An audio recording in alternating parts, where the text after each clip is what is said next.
Марк Азов. Из раздела «Фантазмы». Камин. Спросите у меня, есть ли такой вопрос, на который я не могу ответить? Есть, ну, конечно, есть. Что тебе подарить на день рождения? Сколько себя помню, такой вопрос превращал меня в корову. Я начинал мычать что-то невразумительное. Что мне надо? Да ничего не надо. У меня все есть. Штаны, рубашки, ложка, плошка. Даже чтобы написать этот рассказ, полный набор инструментов. Какого еще не хватает рожна, пирога? Виллу на Багамах все равно не подарят. Яхту. Так я уже и байдарку пересыпал тальком на антресолях. Нет у меня тяги к вещам второй и третьей необходимости. Тем более к предметам роскоши. Роскошь вообще не предмет, а состояние. Покой и воля, как сказал поэт. А я бы добавил время и настроение. Но этого не подарят. Слишком большая роскошь. Не купишь даже в складчину.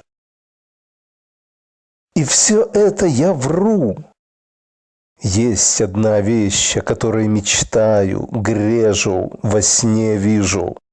И вещь эта вполне реальная. Можно руками пощупать и даже ноги на нее поставить. Что это? Ни за что не догадаетесь. Камин. Сколько можно жить без камина? Я родился еще в начале прошлого века. Представляете? В детстве бродил по комнатам с печным отоплением. Помню печь-голландку, отделанную кафелем и даже изразцами. И буржуйку-времянку помню, с трубою, выведенную за окно через форточку. О батареях парового и водяного отопления я уж и не говорю. Были солидные, чугунные, потом противные железные, потом какие-то несерьезные гармошки, приваренные к трубам. На войне мировой я сам себе устраивал печки в блиндажах. А однажды трубу соорудил из битых чугунков, разбитых горшков. Проще сказать, ставил один на другой, дыркой к дырке. Весь фронт смеялся, и дым валил не из, а от моей трубы во все стороны. А как-то помню, выпал первый снег, стало бело и чисто, как в раю. Но мороз кусался, а в полку нашем была в крытой машине походная мастерская. В ней грели с паяльной лампой, направили струю огня на железный обод от колеса. Обод до красна раскалялся, и я при этом сооружении блаженствовал под пение огненной струи, не вылезая из кузова, наверное, целый день. А когда вылез подышать, все, кто меня увидел, ржали, как лошади, и зубы скалили, как крокодилы, потому что на белом снегу уморительно смотрелось мое негативное изображение. Вся морда закоптилась до черна, только вокруг глаз, где были очки, белые круги. И чем дольше я жил, тем реже встречался с настоящим огнем. В летних походах в лесу у реки я всегда был костровым. Наловчился разводить костры при любой погоде и в любом месте. Возил с собой брезентовые рукавицы, сухой спирт в жестяной коробочке. Но кончится отпуск, и мой последний костер отпляшет свое, прогорит. И я уезжаю в свой городской курятник многоэтажный, а он остается черным пятном в траве. Огонь с собой не увезешь, да и не разведешь костер в своей бетонной клетке. Вот был бы у меня камин. Зачем, спрашивается, если ты такой интеллектуал, что для тебя вещи и удобства – ничто?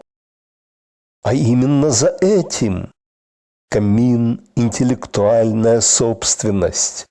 Когда ноги покоятся у каминной решетки, и весь ты угрелся и расслабился, мозговые извилины начинают шевелиться свободно и раскованно. Хочу камин! Полжизни за камин! Нет, не электрокамин и не какой-нибудь газовый, а самый настоящий, с решеткой, щипцами, и чтобы в нем дрова обливались пламенем, и чтобы пламя бормотало, жар то вспыхивал, то осыпался искрами, и долго бы не хотел угасать, подпаливаясь золой. Ну, словом, чтобы в доме, кроме меня, еще жил огонь. Однако камин не купишь за мои деньги. К нему надо пристроить дом с трубой или жить в доме с камином, что не всем удается. Один, чем дольше живет, тем богаче становится, а другой, как я.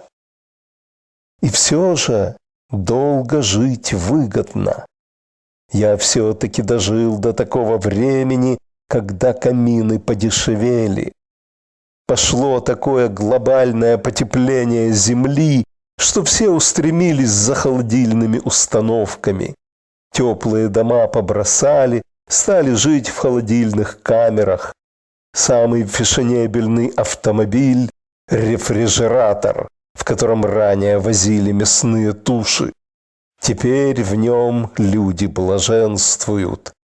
А я свою квартиру с холодильником обменял на старинный особняк с камином. Владелец не знал, куда ему бежать от своего особняка, и каминные щипцы мне оставил, и кресло, и скамеечку для ног, и плед, и дрова в пристройке. Словом, я, как какой-нибудь лорд, возлежу у камина в кресле, ноги в вязаных носках пристроил поближе к каминной решетке и гляжу задумчиво, как пламя вьется вокруг поленьев.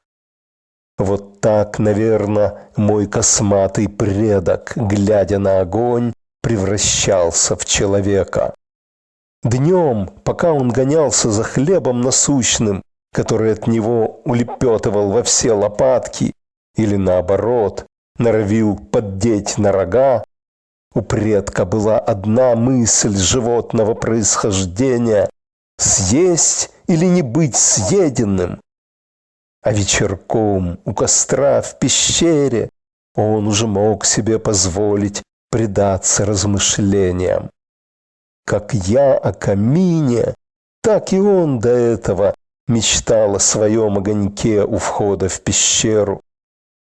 Ни у кого из зверей, хоть он трижды саблезубый, не было своего ручного огня, а у него вот он, рычит, но не кусается. И при свете костра отступал потихоньку звериный страх. По стенам пещеры плясали тени грядущей цивилизации. Заводы, пароходы, автомобили, трубы теплоэнергоцентралей. Хотя ничего этого он не видел, и рисовал он пока по невежеству горбатых бизонов и убегающих газелей. Впрочем, я в его голову не лез. Черепа, которые изучают антропологи, увы, пустые. Но вряд ли он размышлял над смыслом жизни или над чем-то еще таким гуманитарным, типа «красота спасет мир». Скорее всего, глядя на костер, этот пещерный джентльмен мечтал кого-нибудь поджарить или употребить огонь еще на что-нибудь полезное. А так как времени у него если считать до сегодняшнего дня, было в запасе миллионы лет, то он и напридумывал, и наизобретал все, что мы имеем в результате. Только ради Бога не подумайте, что я своему косматому предку шью криминал. Да чем он хуже меня, если любил посидеть у огонька, как вот я у камина? Ему это даже нужнее было в ледниковый период. И людей было раз-два и обчелся, зато леса столько, что еще миллион лет жги и незаметно. Всех лесов в кострах не сожжешь.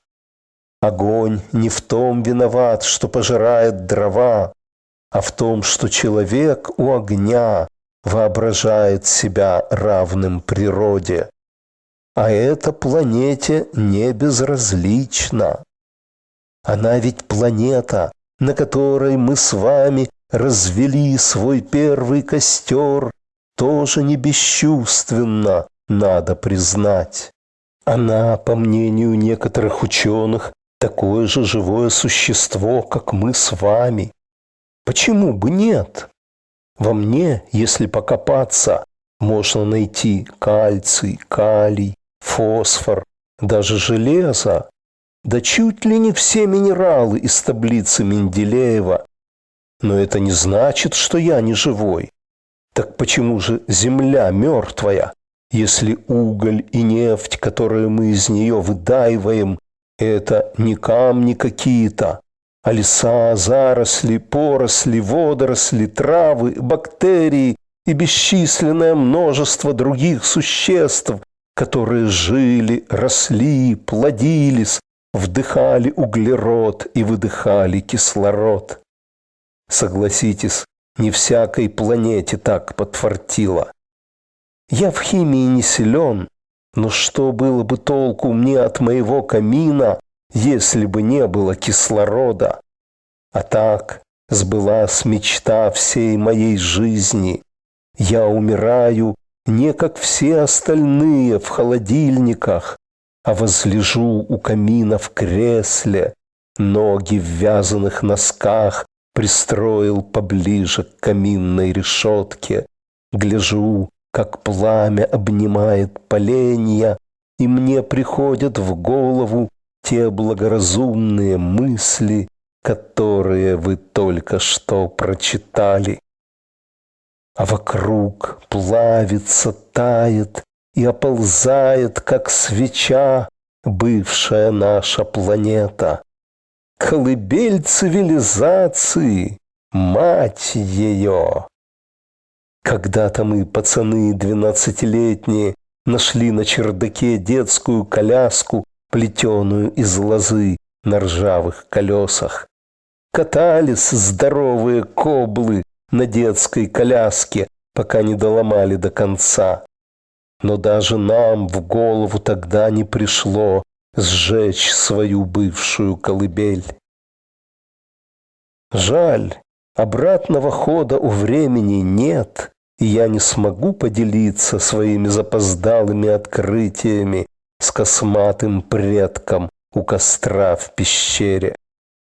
А ведь я теперь знаю, как ему следовало жить, чтобы мы не погубили природу. Просто не надо было превращаться в человека.